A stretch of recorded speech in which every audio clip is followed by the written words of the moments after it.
Hello friends, प्रसाद tip channel को आपण मानक स्वागत। आज आम देखा पंचायत स्तर में निजुक्ति बाहरी। चलतु स्टार्ट करवा। ଓ ତ୍ରିପଲ୍ ଏସି ତରଫରୁ VAW ଏବଂ HEW ରିକ୍ୱାରମେଣ୍ଟ ପାଇଁ ନୋଟିଫିକେସନ ଆସିଅଛି। ଚାଲନ୍ତୁ ଏଇ ଜବ୍ ବିଷୟରେ କିଛି ଏକ୍ସଟ୍ରା ଡିଟେଲ୍ସ ଜାଣିବା। ଅର୍ଗାନାଇଜେସନ ନାମ ହେଉଛି ଓଡ଼ିଶା ସବଅର୍ଡିନେଟ୍ ଷ୍ଟାଫ୍ ସିଲେକ୍ସନ କମିଶନର ଓ ତ୍ରିପଲ୍ ଏସି, ଯୋଉଟା କି ରହୁଛି ଟୋଟାଲି ଉପରେ ହଉଛି ଏଟା ସବୁ ଓଡ଼ିଶାର। ପୋଷ୍ଟ ନେମ୍ ହେଉଛି village agriculture worker VAW, horticulture extension worker ଯୋଉଟା କି ହେଲା HEW। ଏଇ ଦୁଇଟି ପାଇଁ ଆପଣଙ୍କର ପୋଷ୍ଟ ବାହାରି ଅଛି। ଭ୍ୟାକାନ୍ସି ହେଉଛି କେତେଟା? 614ଟା। VAW ପାଇଁ 520ଟି, ଯୋଉଟା କି ଅଧିକା ପୋଷ୍ଟ ଅଛି। HEW ପାଇଁ 94ଟି, ଯୋଉଟା କି ମାତ୍ର ବହୁତ କମ ପୋଷ୍ଟ ଅଛି। ଡିପାର୍ଟମେଣ୍ଟ କଣ ହଉଛି? ଡିପାର୍ଟମେଣ୍ଟ ଅଫ ଏଗ୍ରିକଲଚର ଫାର୍ମର ହେଲା। ଡିପାର୍ଟମେଣ୍ଟ ହଉଛି ଏଗ୍ରିକଲଚର ଡିପାର୍ଟମେଣ୍ଟର ଏଟା ହଉଛି ପୋଷ୍ଟିଂଟା ବାହାରି ଅଛି। କାଟାଗୋରୀ ହଉଛି ଓ ତ୍ରିପଲ୍ ଏସି ଜବ୍ ରହୁଛି। ମେଡ୍ ଅଫ୍ ଆପ୍ଲାଏ ରହୁଛି। କେମିତି ଆପଣ ଆପ୍ଲାଏ କରିପାରିବେ? ଅନଲାଇନ ମାଧ୍ୟମରେ ଆପଣ ଅତି ସହଜରେ ଆପ୍ଲାଏ କରିପାରିବେ। ଅନଲାଇନ ରେଜିଷ୍ଟ୍ରେସନ ଡେଟ୍ ଏପର୍ଯ୍ୟନ୍ତ ନୋଟିଫିକେସନ ହେଇନାହିଁ, ନୋଟିଫାଏ ହେଇନାହିଁ। ନୋଟିଫାଏ ହେଲେ ମୁଁ ଅପଡେଟ୍ ଆପଣଙ୍କୁ କରାଇଦେବି। ସିଲେକ୍ସନ ପ୍ରୋସେସ କେମିତି ରହୁଛି? ସିଲେକ୍ସନ ପ୍ରୋସେସ ରହୁଛି ଆପଣ ପ୍ରଥମେ ଗୋଟେ ରିଟିନ୍ ଏକ୍ଜାମ ଦେବେ।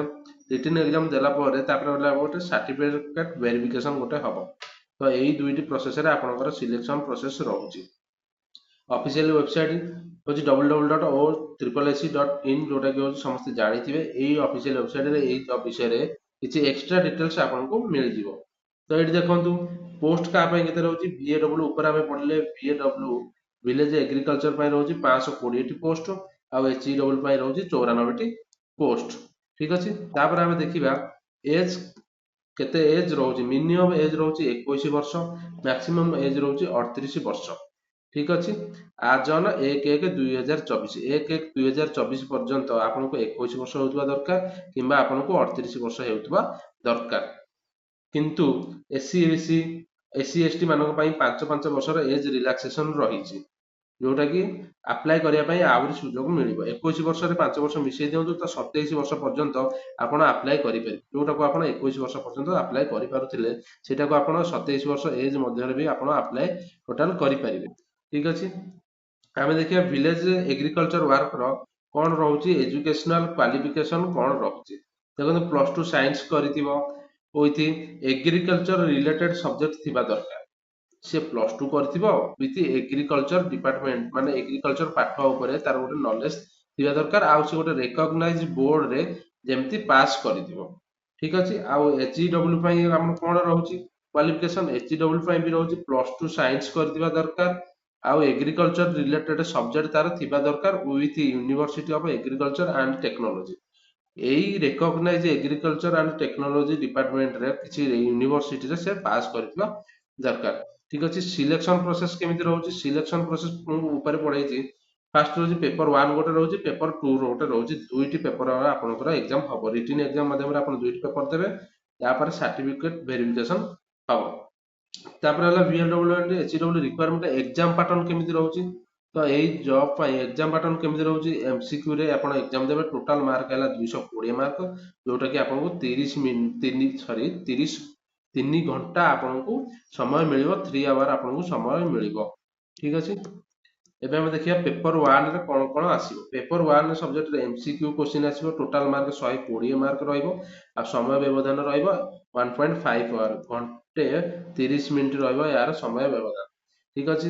ତ ସେଥିରେ ଆମର ସିଲାବସ କଣ କଣ ଯାଉଛି? ମ୍ୟାଥମେଟିକ୍ସରେ ଆରିଥମେଟିକ୍ ଯାଉଛି, ଆଲଜେବ୍ରା ଯାଉଛି, ଜେଓମେଟ୍ରି ଯାଉଛି, ମେନ୍ସୁରେସନ ଯାଉଛି, ଟ୍ରିଗୋନୋମେଟ୍ରି ଯାଉଛି, ଷ୍ଟାଟିଷ୍ଟିକ ମଧ୍ୟ ଯାଉଛି। ତ ଏଇଟା ହେଲା ଏକ୍ଜାମ ପାଟର୍ନ ଆଉ ତାର ସିଲାବସ। ଜେନେରାଲ ସାଇନ୍ସରେ ସେମିତି କଣ 70 ମାର୍କ ରହୁଛି। ଫିଜିକ୍ସ ଯାଉଛି, କେମିଷ୍ଟ୍ରି ଯାଉଛି, ବାୟୋଲୋଜି ଯାଉଛି। ଠିକ ଅଛି। ଏଇଟା ଆପଣ ଦେଖିଦେବେ।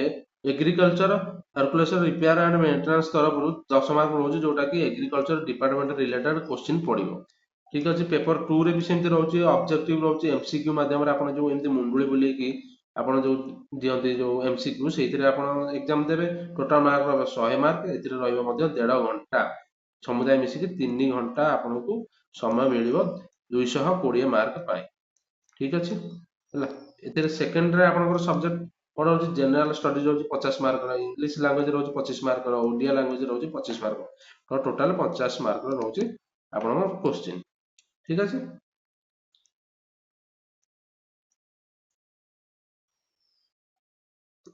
ତ ଏତିକି ଥିଲା ଆମର BAL BAW ଆଉ SEW ରିକ୍ୱାରମେଣ୍ଟର। ତ ଏଇଠି ଆମେ ଦେଖନ୍ତୁ ସାଲାରୀ କ'ଣ ରହିଛି। ସାଲାରୀ ରହୁଛି ଲେବୁଲ୍ 5ରେ ଆପଣଙ୍କୁ ସାଲାରୀ ମିଳିବ 2017 ରୁଲ୍ ଅନୁସାରେ ଲେବୁଲ୍ 5 ଯାହା ଅଛି 21,700ରୁ 69,100 ଟଙ୍କା ପର୍ଯ୍ୟନ୍ତ ଆପଣଙ୍କୁ ସାଲାରୀ ମିଳିବ। ଷ୍ଟାର୍ଟିଂ ଯେହେତୁ ଆପଣ 21,700 ଅଛି, ବହୁତ ଭଲ ପ୍ୟାକେଜ ଅଛି, କିଛି ଅସୁବିଧା ନାହିଁ, ଆପଣ ଏଇ ଜବ୍କୁ ଇଜିଲି ଆପ୍ଲାଏ କରିପାରିବେ। ଠିକ୍ ଅଛି, ଧନ୍ୟବାଦ। ଯଦି ଆପଣ ଏଇଭଳି ଜବ୍ ଅପଡେଟ୍ ପାଇବାକୁ ଚାହୁଁଛନ୍ତି ତାହେଲେ ଏଇ ଚ୍ୟାନେଲକୁ ସବସ୍କ୍ରାଇବ୍ କରନ୍ତୁ।